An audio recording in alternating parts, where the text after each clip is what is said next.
to our channel. Today Bible verse in Tamil.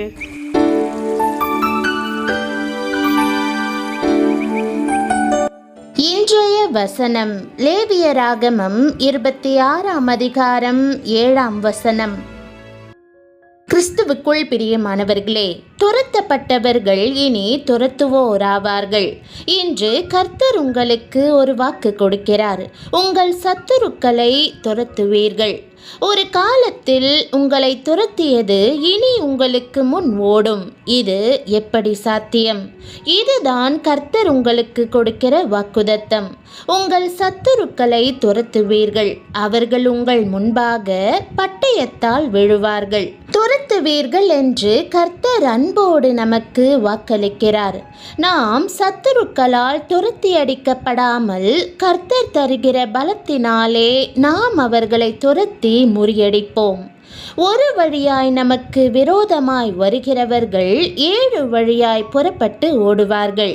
சேனைகளின் கர்த்தர் நம்மோடு இருக்கிறதினாலே நமக்கு விரோதமாய் உருவாக்கப்படும் எந்த ஆயுதமும் வாய்க்காதே போம். ஒரு காவல்துறை அதிகாரிக்கும் ஒரு திருடனுக்கும் நடந்த சம்பவம். துரத்தப்பட்டவன் எப்படி துரத்துகிறவனானான் என்று கொஞ்சம் கேளுங்கள். இறுதியில் அதன் பதில் உங்களை ஆச்சரியப்படுத்தும். ஒரு முறை ஒரு காவல்துறை அதிகாரி திருடன் ஒருவனை துரத்தி சென்றார். அந்த அதிகாரி ஓட்டத்தில் வல்லுநர்தான். சிறப்பாக ஓடி தங்க பதக்கங்களை பெற்றவர்தான். ஆனால் திருடனின் வேகமோ மிக அதிகமாயிருந்தது.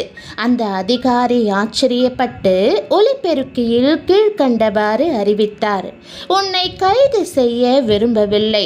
உன்னுடைய ஓட்டத்திறமை அரசாங்கத்திற்கு தேவை. ஆகவே நின்றுவிடு என்றார். அந்த திருடனும் அதை கேட்டு நின்றான். தன்னுடைய வறுமையின் நிமித்தம் திருடன் அதை ஒப்புக்கொண்டான். நீதிபதியிடம் மன்னிப்பு பெற்று அரசாங்கத்தில் வேலைக்கு சேர்ந்தான். பிற்காலத்தில் அவன் மிகவும் சிறந்த ஒரு காவல் அதிகாரியாக விளங்கினான். எல்லா திருடர்களையும் வேகமாக துரத்தி பிடித்து அரசாங்கத்திற்கு சிறப்பாக சேவை செய்தான். இப்போது ஒரு கேள்வி. இன்று உங்களை என்ன துரத்துகிறது? பயமா, கவலையா, நோயா, போராட்டமா? கொஞ்சம் நில்லுங்கள். கர்த்தர் அதற்கு என்ன சொல்கிறார் என்று கேளுங்கள். ஒரு காலத்தில் நாமும் துரத்தப்பட்டவர்களாகவே இருந்தோம். பாவங்களும் சாபங்களும் நம்மை துரத்தின. உள்ளுணர்வும் மனசாட்சியும் நம்மை துரத்தின. நோய்களும் வியாதிகளும் நம்மை துரத்தின. சோதனைகளும் பில்லி சூனியங்களும் நம்மை துரத்தின. வறுமையும் போராட்டமும் நம்மை துரத்தின. ஆனால் ஒரு நாள் இயேசு கிறிஸ்து நம்மை சந்தித்தார். துரத்தப்பட்டு கொண்டிருந்த நமக்கு அவரே அடைக்கலமும் பலமுமானார். நம்மை திடப்படுத்தி தைரியப்படுத்தி வாக்குதத்தங்களை கொடுத்து தமது உன்னத பலனினால் நம்மை நிரப்பினார். ஆகவே இனி நாம் துரத்தப்படுபவர்களாயிராமல் அசுத்த ஆவிகளை துரத்துகிறவர்களாய் மாறிவிட்டோம். அவருடைய வாக்குதத்தங்களை விசுவாசித்து தெய்வீக பலத்தில் வல்லவர்களானோம். இன்றைக்கு ஆண்டவர் நம்மை பார்த்து, உங்கள் சத்துருக்களை துரத்துவீர்கள். அவர்கள் உங்கள் முன்பாக பட்டயத்தால் விழுவார்கள் என்று வாக்களித்திருக்கிறார். நினைவிருக்கிறதா? துரத்தப்பட்ட அந்த திருடன் இறுதியில் என்னவானான்? துரத்துகிறவனானான். அதுவே கர்த்தர் நமக்கும் செய்கிறார். துரத்தப்பட்டவர்களை துரத்துகிறவர்களாக மாற்றுகிற தேவன் அவரே. எகிப்திலே வாழ்ந்த இஸ்ரவேலரை அங்குள்ள ஆலோட்டிகள் துரத்தினார்கள். அடிமைகளாக்கி வேலை வாங்கினார்கள். அவர்களுடைய ஜீவன் எல்லாம் கசப்பாகும்படி கடுமையாய் நடத்தினார்கள். ஆனால் கர்த்தரோ இஸ்ரவேலர் மேல் மனதுருகினார். எகிப்தின் அடிமைத்தனத்திலிருந்து விடுதலையாக்கி வனாந்தரத்திற்கு கொண்டு வந்தார். அங்கே அவர்களை பலசாலிகளாக்க தீர்மானித்தார். சாதாரண உணவை கொடுக்காமல் தேவ தூதர்களின் உணவான வானத்து மன்னாவை கொடுத்தார். வனாந்தரத்திலே நடக்கச் செய்து அந்த பயிற்சியினால் அவர்களை பலமுள்ளவர்களாக்கினார். இதையெல்லாம் கேட்கும்போது உங்கள் மனதில் ஒரு கேள்வி எழலாம். இது என் வாழ்க்கையில் எப்படி நடக்கும்? கேளுங்கள், இதுவே கர்த்தரின் பதில். பிரியமானவர்களே, துரத்துவது என்பது வெறும் ஓடுவதல்ல. துரத்துவது என்பது அதிகாரத்தோடு ஆண்டவரின் நாமத்தோடு முன்னேறி செல்வது.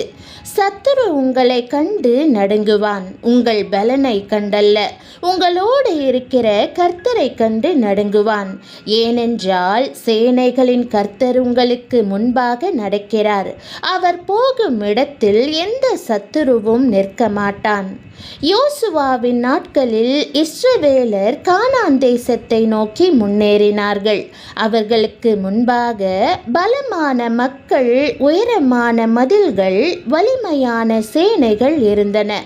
மனித கண்களுக்கு அது சாத்தியமற்ற போர் போல் தெரிந்தது. ஆனால் கர்த்தர் யோசுவாவிடம் சொன்னார், பயப்படாதே, கலங்காதே, பலம் கொண்டு திடமனதாயிரு. அந்த வார்த்தை இன்று உங்களுக்கும் சொல்லப்படுகிறது. அந்த வார்த்தையை பற்றி கொண்டு இஸ்ரவேலர் முன்னேறிய போது சத்துருக்கள் அவர்களுக்கு முன்பாக சிதறினார்கள். 7 வழியாய் ஓடினார்கள். கர்த்தரின் வாக்குதத்தம் நிறைவேறியது. இன்று உங்கள் வாழ்க்கையிலும் இதே கர்த்தர் இருக்கிறார். உங்களை சுற்றி எத்தனை சத்துருக்கள் இருந்தாலும், எத்தனை தடைகள் குறுக்கிட்டாலும் அவர் உங்களுக்காக போராடுவார்.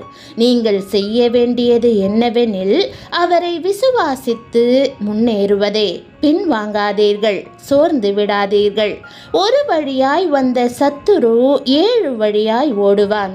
இது கர்த்தரின் உறுதியான வாக்கு. இன்று உங்களுக்கு விரோதமாக பல ஆவிகள் போராடலாம், பல சத்துருக்கள் எழும்பலாம். கர்த்தர் உங்களை பலத்தால் இடைக்கட்டி உங்கள் சத்துருக்களை உங்களுக்கு முன் நின்று துரத்தி விடுவார். உங்கள் சத்துருக்களின் மேல் அவர் உங்களுக்கு ஜெயம் கொடுப்பார். பலம் கொண்டு திடமனதாயிருங்கள். கர்த்தர் உங்களை துரத்தப்படுவதற்காக படைக்கவில்லை, துரத்துவதற்காகவே படைத்திருக்கிறார். அவருடைய வல்லமையில் நில்லுங்கள். அவருடைய வாக்குதத்தங்களை விசுவாசியுங்கள். உங்கள் சத்துருக்கள் உங்கள் முன்பாக விழுந்தே தீருவார்கள். பிரியமானவர்களே, இன்று கர்த்தர் உங்கள் சத்துருக்களை உங்களுக்கு முன் சிதறடிப்பார் என்று விசுவாசித்தால் கீழே கமெண்டில் என் சத்துரு ஓடுவான் என்று விசுவாசத்தோடு எழுதுங்கள். கர்த்தர் உங்களை ஆசிர்வதிப்பாராக. ஜெபம். பரலோக பிதாவே, இன்று இந்த செய்தியை கேட்கிற ஒவ்வொருவரையும் உம்முடைய வல்லமையால் சந்திக்கும்படி ஜெபிக்கிறோம். ஆண்டவரே, துரத்தப்பட்டவர்களாய் கண்ணீரோடும் பயத்தோடும் போராட்டத்தோடும் வாழ்கிறவர்களை நினைவு கூரும். அவர்களை துரத்தி கொண்டிருக்கும் எல்லா இருளின் கிரியைகளும் இயேசுவின் நாமத்தில் முறியடிக்கப்படட்டும். பயம் மூடட்டும், கவலை விலகட்டும், நோய்கள் நீங்கட்டும், கட்டுகள் அறுக்கப்படட்டும். சத்துரு கொண்டு வந்த எல்லா தோல்விகளும் அவமானங்களும் உம்முடைய வல்லமையினால் சிதறி போகட்டும். ஆண்டவரே, கர்த்தாவே, துரத்தப்பட்டவர்களை துரத்துகிறவர்களாக மாற்றுகிற தேவன் நீரே.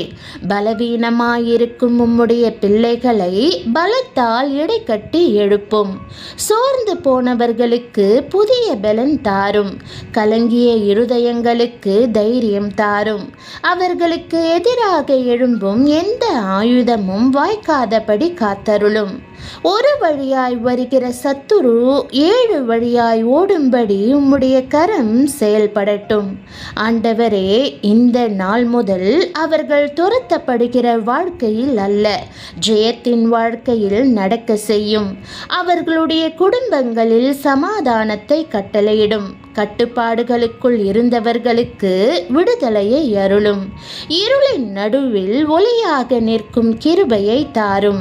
உம்முடைய வாக்குதத்தங்கள் அவர்களுடைய வாழ்க்கையில் நிறைவேறட்டும். இயேசுவே, நாங்கள் தோற்க மாட்டோம். சத்துரு எங்களை மேற்கொள்ள மாட்டான். நீர் எங்களோடு இருப்பதினால் ஜெயம் எங்கள் பக்கம் இருக்கிறது என்று விசுவாசிக்கிறோம். எங்கள் சத்துருக்கள் எங்களுக்கு முன்பாக சிதறி போவார்கள் என்று அறிக்கையிடுகிறோம். உம்முடைய வல்லமையில் நாங்கள் நிலைத்திருப்போம். இயேசுவின் நாமத்தில் ஜெபிக்கிறோம் நல்ல பிதாவே, ஆமென்.